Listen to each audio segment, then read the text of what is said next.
ಜೀನಾಗೆ ಸಂಪಾದಕತ್ವದಲ್ಲಿ ಜಿಎನ್ಎಸ್ news ಸಾಗರಿಸುತ್ತದ ಆಚೆ ಈಚೆ ಶುಕ್ರವಾರದ ನ್ಯೂಸ್ ಅಪ್ಡೇಟ್ಗೆ ತಮಗೆ ಸ್ವಾಗತ.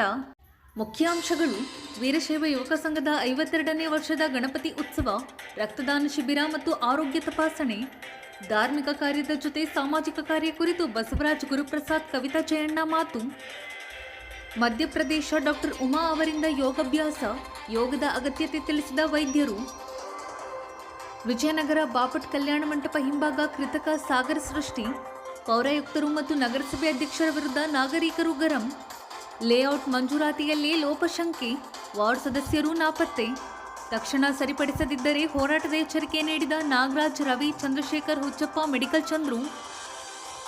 ಸಾಗರದಲ್ಲಿ ಜನಾಕರ್ಷಣೆಗೊಳ್ಳುತ್ತಿದೆ ಗಣೇಶೋತ್ಸವ, ಜಿಎನ್ಎಸ್ನಲ್ಲಿ ಗಂಗಾ ಪರಮೇಶ್ವರಿ, ಅಶೋಕ ಯುವಕ ಸಂಘ, ಹರಿಮಂದಿರ, ವೀರಶೈವ ಗಣಪತಿ ದರ್ಶನ. ಈಗ ಸುದ್ದಿಯ ವಿವರ. ಗಣಪತಿ ಉತ್ಸವ ನಮ್ಮ ಸಂಸ್ಕೃತಿ ಪ್ರತಿಪಾದಿಸುವ ಜೊತೆಗೆ ಸಾಮಾಜಿಕ ಸೇವೆ ಮಾಡಲು ಪ್ರೇರಣೆ ನೀಡುತ್ತದೆ ಎಂದು ವೀರಶೈವ ಸಮಾಜದ ಅಧ್ಯಕ್ಷ ಬಸವರಾಜ ಗುಂಡಾಲಿ ತಿಳಿಸಿದರು. ಸಾಗರದ ವೀರಶೈವ ಕಲ್ಯಾಣ ಮಂಟಪದಲ್ಲಿ ಶುಕ್ರವಾರ ವೀರಶೈವ ಯುವ ವೇದಿಕೆ ವತಿಯಿಂದ 52ನೇ ವರ್ಷದ ಗಣೇಶೋತ್ಸವ ಅಂಗವಾಗಿ ಆಯೋಜಿಸಿದ್ದ ಬೃಹತ್ ರಕ್ತದಾನ ಶಿಬಿರ ಹಾಗೂ ಉಚಿತ ಆರೋಗ್ಯ ತಪಾಸಣಾ ಶಿಬಿರದಲ್ಲಿ ಪಾಲ್ಗೊಂಡು ಅವರು ಮಾತನಾಡುತ್ತಿದ್ದರು. ವೀರಶೈವ ಯುವಕ ಸಂಘದ ಗೌರವಾಧ್ಯಕ್ಷ ಗುರುಪ್ರಸಾದ್ ಸಿಎಚ್, ಅಕ್ಕನ ಬಳಗದ ಮಾಜಿ ಅಧ್ಯಕ್ಷೆ ಕವಿತಾ ಜಯಣ್ಣ ಮಾತನಾಡಿದರು. ವೀರಶೈವ ಯುವಕ ಸಂಘದ ಅಧ್ಯಕ್ಷ ಶರಣೇಶ್ ಡಿಆರ್ ಕಾರ್ಯಕ್ರಮದ ಅಧ್ಯಕ್ಷತೆ ವಹಿಸಿದ್ದರು. ಶಶಿಧರ್ ಬಿಸಿ, ಯೋಗೇಶ್, ಶಂಭು, ಮಧು ಮಲ್ಲಿಕಾರ್ಜುನ್ ಕೋರಿ, ಡಾಕ್ಟರ್ ಬಸವರಾಜ್, ಡಾಕ್ಟರ್ ಸುಪ್ರೀತ್ ಇನ್ನಿತರರು ಹಾಜರಿದ್ದರು. ನಮಸ್ಕಾರ. ಸಾಗರ ವೀರಶೈವ ಸಮಾಜ ರಿಜಿಸ್ಟರ್ಡ್ ಶ್ರೀ ವೀರಶೈವ ಕಲ್ಯಾಣ ಮಂಟಪ ಇದರ ಆಶ್ರಯದಲ್ಲಿಯೇ ಸಾಗರ ವೀರಶೈವ ಯುವಕ ಸಂಘ ಇದು ಸುಮಾರು 52ನೇ ವಾರ್ಷಿಕೋತ್ಸವ, 52ನೇ ಗಣೇಶೋತ್ಸವ ಆಚರಣೆ ಕಾರ್ಯಕ್ರಮ. ಈ ಒಂದು ಸಂದರ್ಭದಲ್ಲಿ ನಾವು ಧಾರ್ಮಿಕ ಆಚರಣೆ ಜೊತೆಗೆ ಸಮಾಜಮುಖಿ ಚಿಂತನೆಗಳನ್ನು ಈ ಒಂದು ಸಂಘಟನೆಗಳನ್ನು ಯಾವಾಗಲೂ ಹಮ್ಮಿಕೊಂಡು ಬರ್ತಾ ಇದೆ. ಇದು 8ನೇ ವರ್ಷದ ರಕ್ತದಾನ ಶಿಬಿರ. ಅದ್ರ ಜೊತೆಯಲ್ಲಿ ವಿಶೇಷವಾಗಿ ಈ ಸಲ ನಾವು ಉಚಿತ ಆರೋಗ್ಯ ತಪಾಸಣಾ ಶಿಬಿರವನ್ನು ಕೂಡ ಏರ್ಪಡಿಸಿದ್ದೇವೆ. ಇದು ನಾರಾಯಣ ಹೃದಯ ಚಿಕಿತ್ಸಾಲಯ ಶಿವಮೊಗ್ಗ ಇವರ ಸಹಯೋಗದೊಂದಿಗೆ ಸಾಗರ ವೀರಶೈವ ಯುವಕ ಸಂಘದವರು ಉಚಿತ ಆರೋಗ್ಯ ತಪಾಸಣಾ ಶಿಬಿರ. ಈ ಒಂದು ಶಿಬಿರದಲ್ಲಿ ನುರಿತ ತಜ್ಞ ವೈದ್ಯರಿಂದ ಆರೋಗ್ಯಕ್ಕೆ ಸಂಬಂಧಪಟ್ಟಂಥ ಸಲಹೆಗಳನ್ನು ಹಾಗೆ ಅದಕ್ಕೆ ಬೇಕಾದಂಥ ಒಂದು ಮೆಡಿಸಿನ್ಗಳನ್ನು ಸಮೇತ ಕೊಡುವಂಥ ವ್ಯವಸ್ಥೆಯನ್ನು ನಾವು ಮಾಡ್ತಾ ಇದ್ದೇವೆ. ಹಾಗಾಗಿ ಈ ಒಂದು ಒಳ್ಳೆಯ ಅವಕಾಶವನ್ನು ಸಮಾಜ ಬಾಂಧವರು ಹಾಗೂ ನಾಗರಿಕರು, ಸಾಗರದ ನಾಗರಿಕರುಗಳನ್ನು ಇದನ್ನು ಉಪಯೋಗ ಪಡಿಸ್ಕೊಳ್ಬೇಕು ಅಂತೇಳಿ ಯುವಕ ಸಂಘದ ವತಿಯಿಂದ ಹಾಗೆ ಸಮಾಜದ ವತಿಯಿಂದ ತಮ್ಮಲ್ಲಿ ಕೇಳ್ಕೊಳ್ತಾ ಇದ್ದೇವೆ.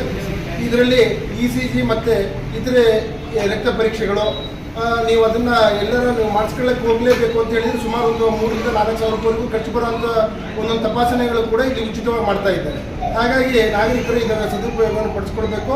ಎಲ್ಲದಕ್ಕಿಂತ ಮುಖ್ಯವಾಗಿ ಸಾಗರ ವೀರಶೈವ ಯುವಕ ಸಂಘ ಇದೆಯಲ್ಲ, ಸಮಾಜದ ಒಂದು ಕಳಕಳಿ ಜೊತೆಗೆ ಜನಪರವಾದಂಥ ಇಂಥ ಕಾರ್ಯಕ್ರಮಗಳನ್ನು ಸುಮಾರು 8-10 ವರ್ಷಗಳಿಂದ ಈ ಥರ ಧಾರ್ಮಿಕ ಶ್ರೀ ವೀರಶೈವ ಸಮಾಜದಿಂದ, ಶ್ರೀ ವೀರಶೈವ ಯುವಕ ಸಂಘದಿಂದ 52ನೇ ವರ್ಷದ ಗಣೇಶೋತ್ಸವ ನಡೆಯುತ್ತಿದೆ ಹಾಗೂ 8ನೇ ವರ್ಷದಿಂದ ಬ್ಲಡ್ ಕ್ಯಾಂಪನ್ನು ನಡೆಸಿಕೊಂಡು ಬಂದಿದ್ದೇವೆ.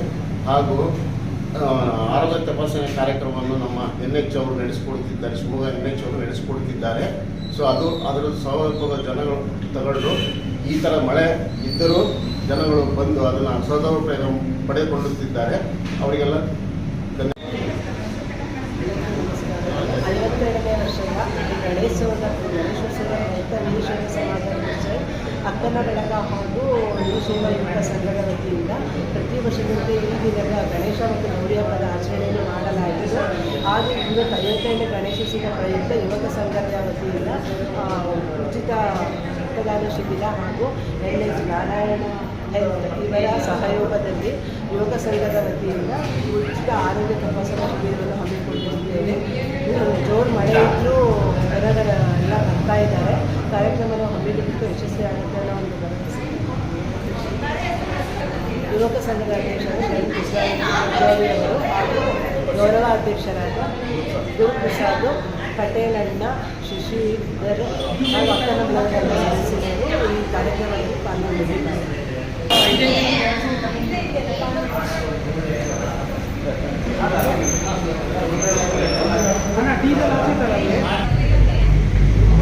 ಮತ್ತೆ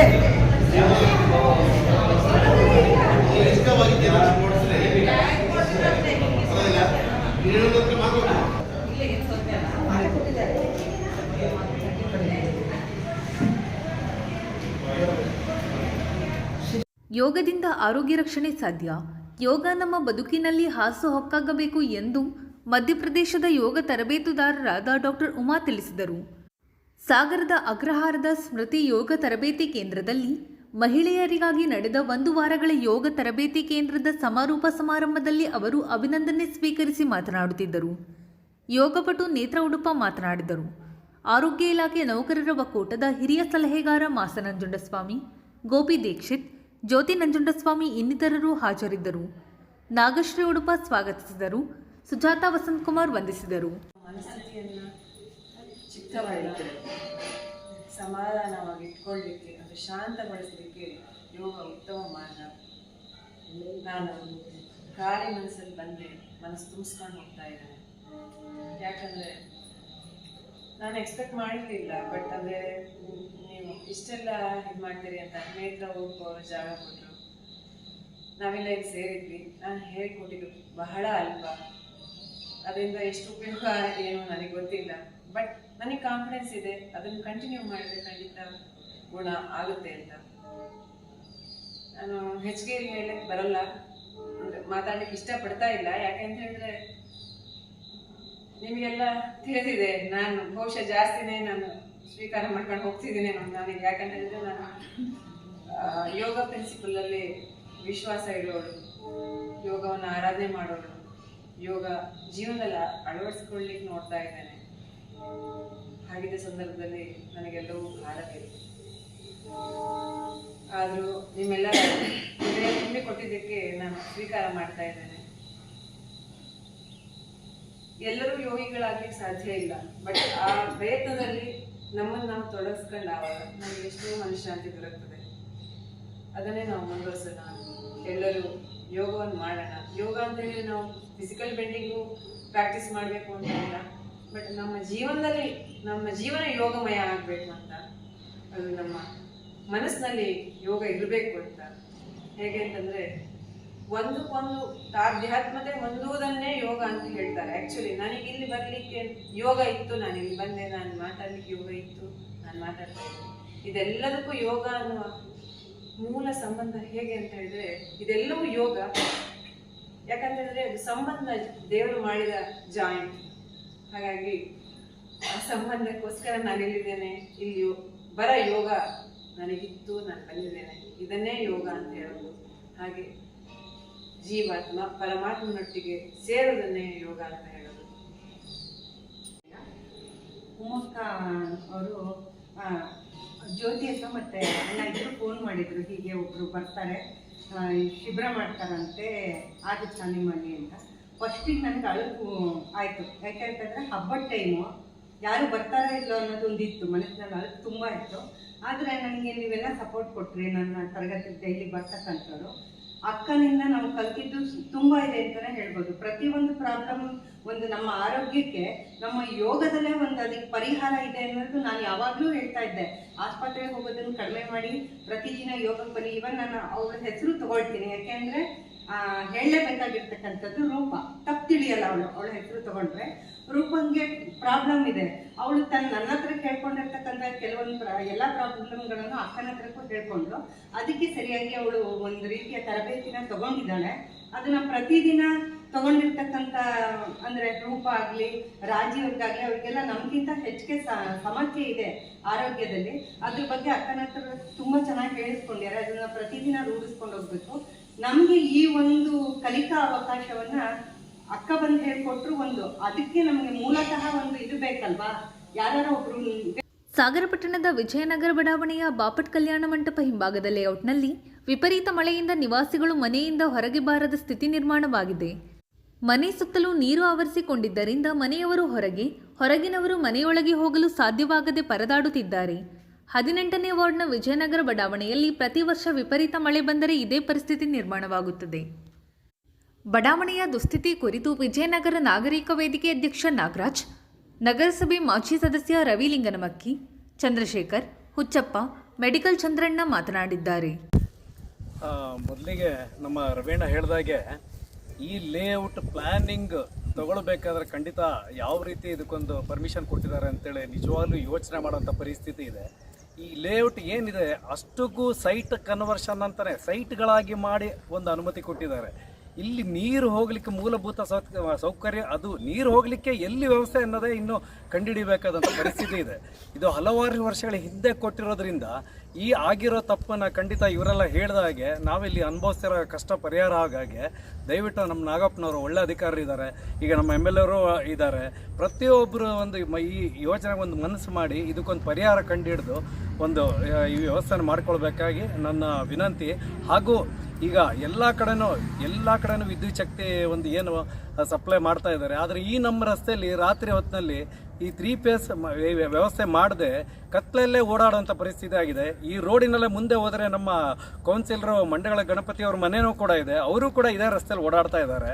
ಎಲ್ಲರೂ ಮೊನ್ನೆ ಹಲವಾರು ಬಾರಿ ಇಲ್ಲಿ ಈ ಏರಿಯಾದಲ್ಲಿ ಕಳ್ತನ ಆಗಿದೆ.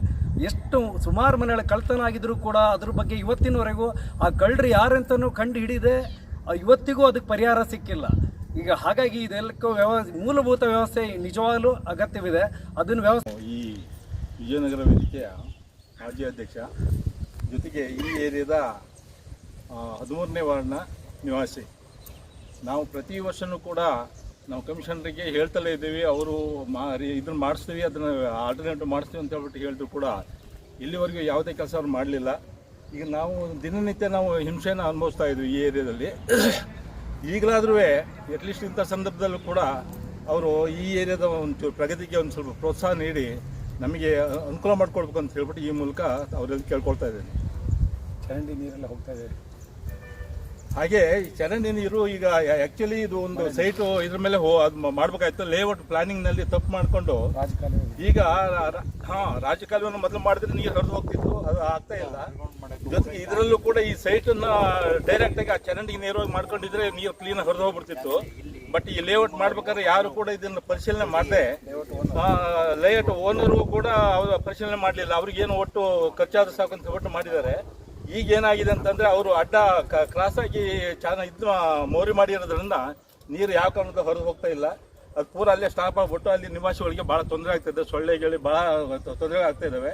ಅದರಿಂದ ದಯವಿಟ್ಟು ಈ ಮೂಲಕ ನಿಮಗೆ ವಿನಂತಿ ಮಾಡ್ಕೊಳ್ತೇವೆ, ಇನ್ನು ಮುಂದಾದರೂ ಇದ್ರ ಪ್ರಗತಿಗೆ.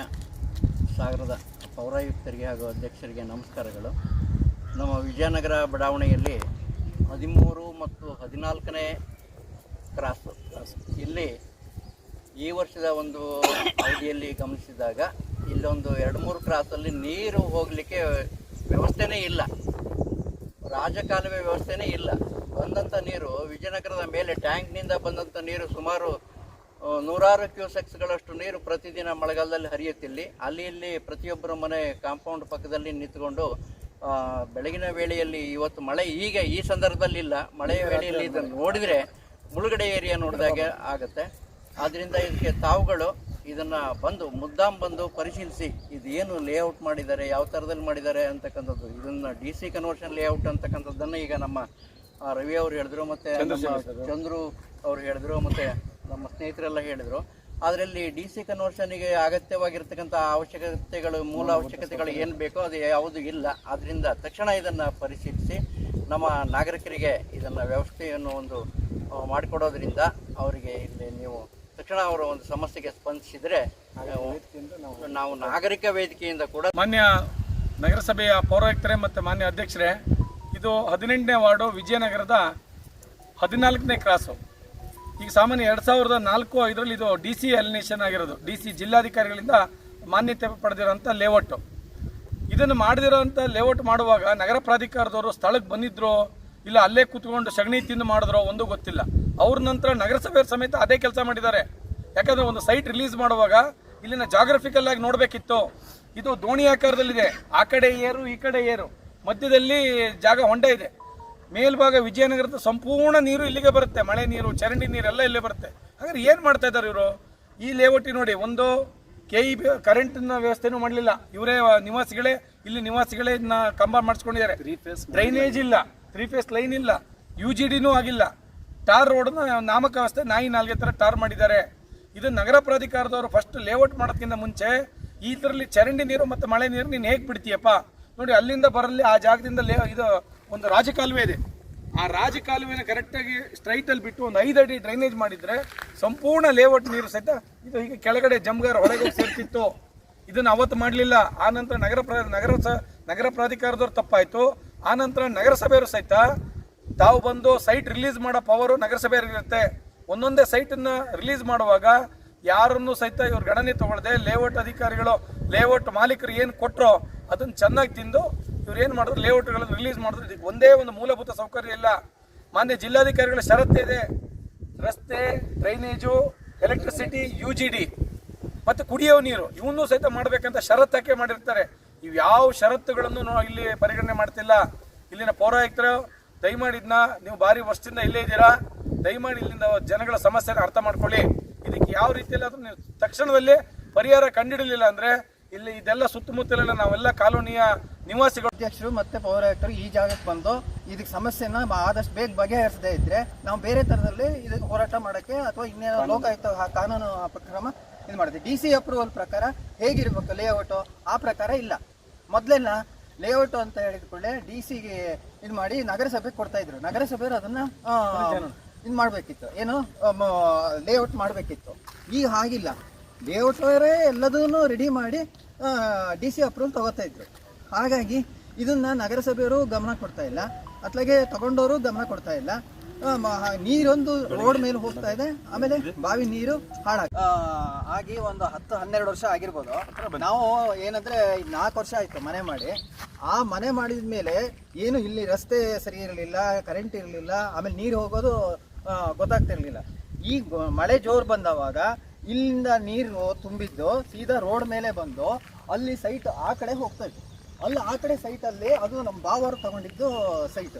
ಲಾಸ್ಟ್ ಇಯರ್ ಏನಾಯ್ತು ಅಂದರೆ ನೀರು ಹೋಗಿಲ್ಲ ಅಂತ ಹೇಳ್ಕೊಂಡು ಇವರು ನಗರಸಭೆ ನಾಗಪ್ಪನವರು ಪೌರಾಯುಕ್ತರು ಅನಧಿಕೃತವಾಗಿ ಚರಂಡಿ ಮಾಡಿ ಇದನ್ನು ನೀರು ಹೋಗಂಗೆ ಮಾಡಿದರು. ಹಂಗೆ ಮಾಡೋಕ್ಕೆ ಕಾನೂನಿನ ಅವಕಾಶ ಇದೆಯಾ ಬೇರೆ ಸೈಟರ ಮೇಲೆ? ಅದೇ ಥರ ಈ ವರ್ಷವೂ ನೀರು ತುಂಬಿ ಇಲ್ಲಿ ಫುಲ್ಲು ರೋಡಲ್ಲಿ ನೀರು ಹೋಗಿ ಆ ಕಡೆ ಇದರ ಮೂಲಕ ಹೋಗ್ತಾ ಇದೆ.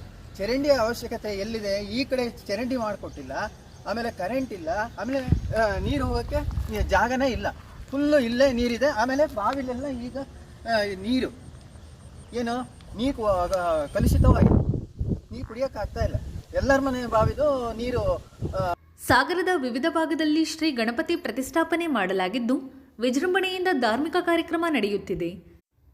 GNSನಲ್ಲಿ ಗಣಪತಿ ದರ್ಶನದ 2ನೇ ಭಾಗದಲ್ಲಿ ಸಿಗಂದೂರು ಸೇತುವೆ ಆಕರ್ಷಣೆಯ ಗಂಗಾಪರಮೇಶ್ವರಿ ದೇವಸ್ಥಾನ, ಹರಿಮಂದಿರ, ಅಶೋಕ ಯುವಕ ಸಂಘ, ವೀರಶೈವ ಯುವಕ ಸಂಘದ ಗಣೇಶ ದರ್ಶನ.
ಇದು ಶುಕ್ರವಾರದ ಸಮಗ್ರ ಸುದ್ದಿ. ನಿರಂತರ ಸುದ್ದಿಗಾಗಿ ನೋಡ್ತಾ ಇರಿ GMS ನ್ಯೂಸ್. ನಮಸ್ಕಾರ.